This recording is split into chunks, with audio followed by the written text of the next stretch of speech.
ডিমৌ সমষ্টি বুলি কোৱাই নে ৰংঘৰ ডিমৌ সমষ্টিটো অদ্ভুত প্ৰশ্ন এটা আপুনি কৈছে ৰংঘৰটো কেনেকৈ ডিমৌ সমষ্টি হ'ব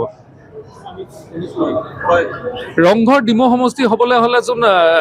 শিৱসাগৰ সমষ্টিটো ডিমৌ অন্তৰ্গত হ'ব লাগিব সমষ্টি বুলি কি বুলি দিছে চাওঁ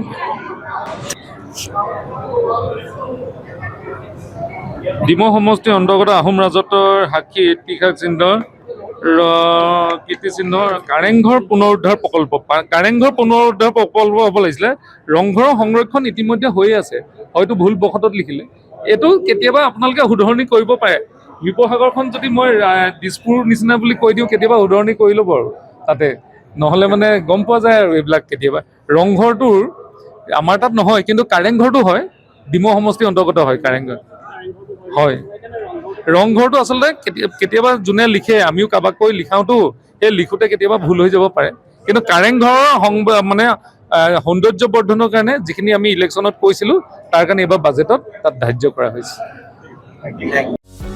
যিকোনো খবৰৰ বাবে যোগাযোগ কৰক আমাৰ এই নম্বৰত 9181 307 2221